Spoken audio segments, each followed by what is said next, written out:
Since the beginning of Ariana Grande's musical career, she's been the topic of conversation whether it's about her dating life, her body, her attitude, etc. No matter what she seems to do, it doesn't ever seem to be good enough.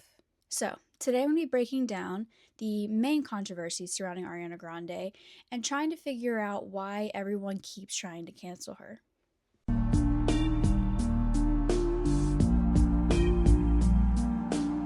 The world loves to talk about female celebrities like it's some kind of reality TV show. Nobody ever cares what the most famous rapper in the world is doing or who Harry Styles is dating. They only seem to care about what the women are doing. Or how many men that these female celebrities have been seen with in public, because God forbid they have friends. Ariana Grande has dated no more people than the average person of her age. But despite this fact, she still faces a lot of scrutiny when it comes to her dating life. For example, Ariana has publicly been with 9 people that we know of since starting her career. But for some reason, any man that she is seen with, has hung out with, writes a song with, likes to tweet about, she is suddenly dating them. Artists like Mikey Foster from the band Social House were accused of dating Ariana Grande simply because they had a song together and she let them open up for her on tour. Another person she was accused of dating is Justin Bieber, simply because the two were friends and she was seen opening a few shows of his tour for him. She was dating Big Sean at the time, might I add. So people were accusing her of cheating on Big Sean to be with Justin Bieber.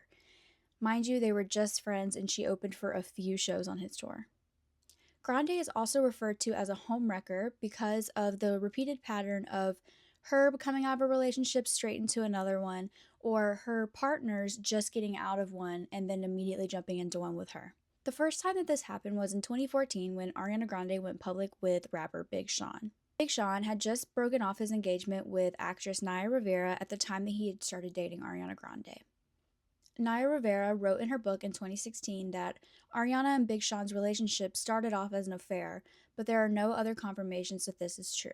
The next case of this, and the most popular case, is in 2023 when she started dating her Wicked co-star Ethan Slater. Ariana had just got out of a divorce with her husband Dalton Gomez, and Ethan Slater had also just gotten out of a divorce.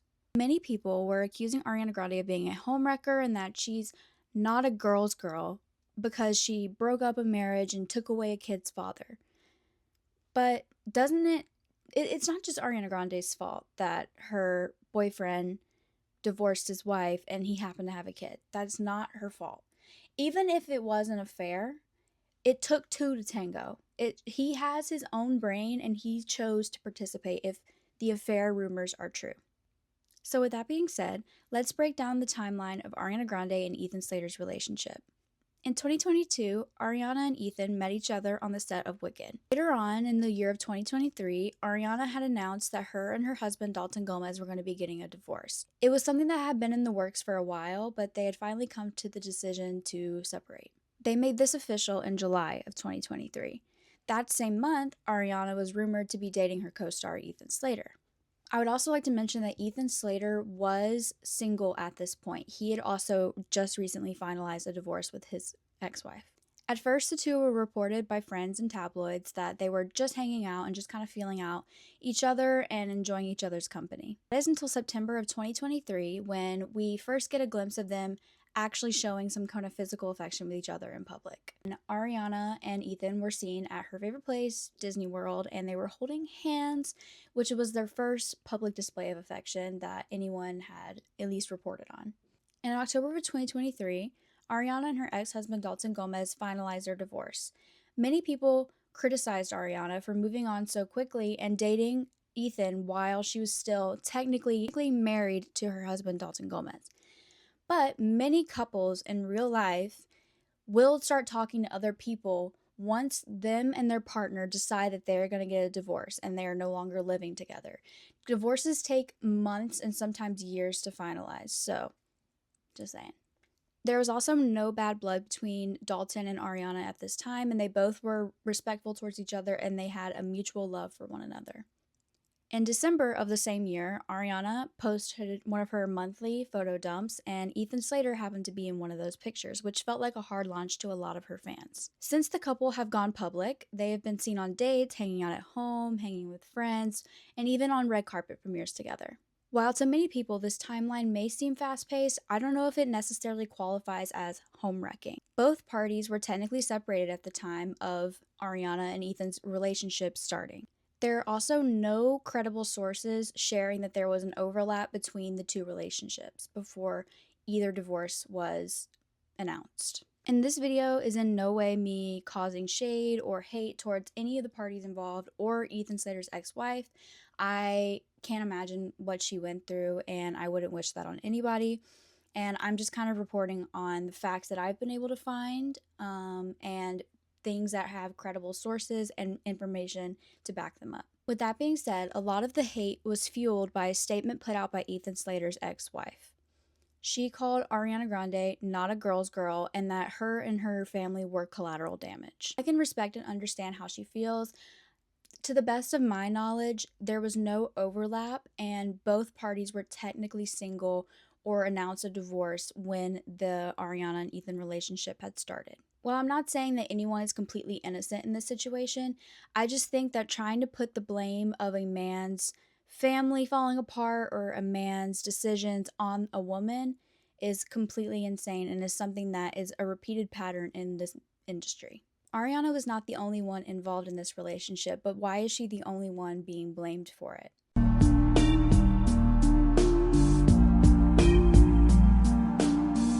Ariana Grande and Mac Miller's relationship was one of the most talked about pop culture relationships at that time. The two collabed on her song The Way in 2013, where they shot a music video and they also met for the first time. After this, there was not many confirmed crossovers between the two of them until 2016 when the two collabed on his album The Divine Feminine, where Ariana is featured on a song and is rumored to have helped with background vocals and writing on other songs. This same year, there was also a remix of her hit song Into You featuring Mac Miller, where the two officially had created their third collab together. At this point, they still weren't confirmed to be dating, but many fans speculated it. They were spotted hanging out with each other, leaving events in the studio together, but their relationship was never really confirmed until August 21st of 2016. After their confirmed relationship, they were spotted at events together, holding hands, going to Disney World, taking cute selfies on Snapchat together, and even dressing up as matching Halloween costumes, until 2018 when the two unfortunately broke up because of Mac's ongoing substance abuse issues. After they broke up, Mac was in a bad place revolving his substance abuse issues, and he was arrested for a DUI. Rather than blaming Mac for his own poor decisions, Ariana was blamed for it because she's the one that broke up with him because of his issues. Ariana's reply to this on Twitter was, "How absurd that you minimize female self-respect and self-worth by saying someone should stay in a toxic relationship because he wrote an album about them, which, by the way, isn't the case. Just Cinderella is about me. I am not a babysitter or a mother, and no woman should feel that they need to be. I have cared for him and tried to support his sobriety and prayed for his balance for years, and always will, of course. But shaming or blaming women for a man's inability to keep it together is a very major problem. Let's please stop doing that. Of course, I didn't share about how hard or scary it was while it was happening, but it was. I will continue to pray from the bottom of my heart that he figures it all out and that any other woman in this position does as well." And unfortunately, shortly after this tweet in September of 2018, Mac Miller died of an overdose. Once again, instead of grieving an artist who truly made such an impact on the music industry, we chose to blame the woman. The woman that he wasn't even in a relationship with anymore at the time of his death. People even took it as far to blame her for his death and threaten her life over it. They were holding knives up in front of her former apartment in New York City and posting it on social media, which was causing an uproar on Twitter. And I remember watching this live on Stan Twitter as it was unfolding, and it was truly a very scary moment to be in the Ariana Grande fandom. A year later, after the death of Mac Miller, she was asked about the situation and how it made her feel. She said, "By no means was what we had perfect, but like he was the best person ever, and he didn't deserve the demons that he had." Also said, I was the glue for such a long time, and I found myself becoming less and less sticky. The pieces just started to float away.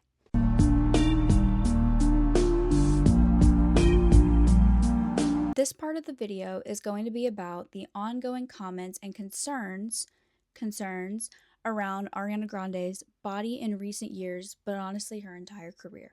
Women's bodies have always been the internet's favorite thing to talk about and pick apart.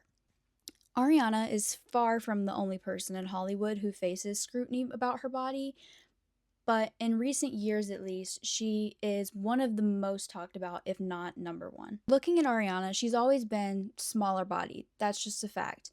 Has her weight fluctuated over the years? Yes, but she's human. All of us have experienced change, changed up our hair, our makeup, our style, the way that we present ourselves. We all experience change, but when she does it, it's under a microscope, so everyone feels the need to give their opinion on it.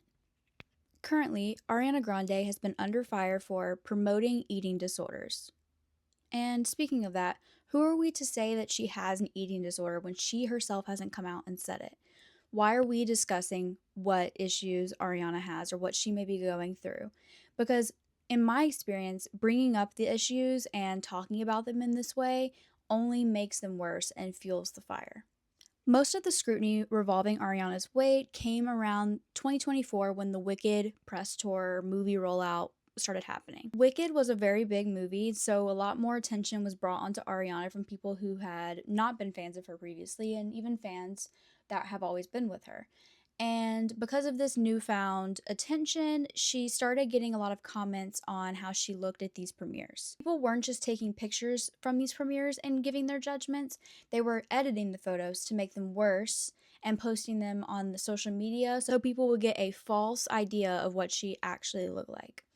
They were photoshopping the contours of her body to make her look more sunken in, and they were making her look smaller, when in reality, those pictures weren't as dramatic as they appeared to be.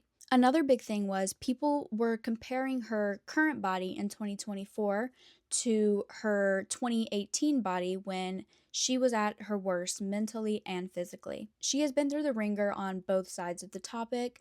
In 2019, I remember specifically on Twitter, there was a picture of her that had been leaked from the Grammys rehearsals where people were saying that she looks too fat. And mind you, she looks completely normal. What was once deemed too fat and not an ideal body is now, in hindsight, being seen as Ariana's ideal body type compared to what she is now. Now, the people that were calling her fat in 2019 are now saying that they missed that body type and that was her ideal body type and that's what she should look like and that's when she looked healthy and that's when she looked her best. But didn't you guys just say that she looked fat and that wasn't good? I don't know. And now that she has lost some weight, she is too skinny and they want her to go back to 2019 Ariana, who was struggling with alcoholism and also on antidepressants and struggling very much so mentally with PTSD and depression. Ariana herself addressed this on a TikTok saying, I just wanted to address your concerns about my body and talk a little bit about what it means to be a person with a body and to be seen and to be paid such close attention to. I think we should be gentler and less comfortable commenting on people's bodies, no matter what. If you think you're saying something good or well-intentioned, whatever it is, healthy, unhealthy, big, small, this, that, sexy, not sexy, we just shouldn't, we should really work towards not doing that as much. There are ways to compliment someone or to ignore something that you see that you don't like, that I think we should help each other work towards, just to aim towards being safer and keeping each other safer. But I just also wanted to say, one, there are many different kinds of beautiful. There are many different ways to look healthy and beautiful. I know personally for me, the body that you've been comparing my current body to was the unhealthiest version of my body. I was on a lot of antidepressants and drinking on them and eating poorly, and at the lowest point of my life when I looked the way you consider my healthy, but that in fact wasn't my healthy. And I know I shouldn't have to explain that, but I do feel like maybe having an openness and some sort of vulnerability here will be something good might come from it. I don't know, but that's the first thing. Healthy can look different. The second thing is you never know what someone is going through. So even if you are coming from a loving place and a caring place, that person probably is working on it or has a support system that they are working on it with, and you never know. So be gentle with each other and with yourselves. Now, I'm not going to make any assumptions on what I think is wrong with Ariana, if there is anything wrong with her, and my opinions on how she looks, because genuinely, who cares? Now, I'm going to leave this chapter off with a clip of Taylor Swift and her take on what it's like to be a female in the music industry, because I think that she can say it better than I can. Because if you're thin enough, then you don't have that ass that everybody wants. But if you have enough weight on you to have an ass, then your stomach isn't flat enough. It's all just fucking impossible. And that was just a few instances of cases where Ariana was scrutinized by the public and put under a microscope when a lot of other artists and people around the world are doing a lot worse things. For example, Chris Brown still tours the world and sells out stadiums, mostly from women, despite the fact that he is Chris Brown. I'm not going to elaborate on that any further because he disgusts me. Morgan Wallen, despite him being drunk and racist, he sells out stadiums on his country tours. And he owns a bar. But nobody seems to care about what these men are doing. They only care about the women for some reason, because women, especially under the spotlight, are held to this impossible standard to be these perfect role models that never make any mistakes, and they always look perfect, and they always look exactly how men want them to look. So I think my final takeaway from this is to be kinder to celebrities. We don't know them, they don't know us, so we need to stop talking to them like we know them and like we know what's best for them. So just be more kind to people on the internet, behind keyboards, in person. I feel like everyone could benefit from that. And then that was it for today. If you guys liked this video, please like and subscribe and comment down below if you have any other video recommendations that you want me to do in the future. And that's it.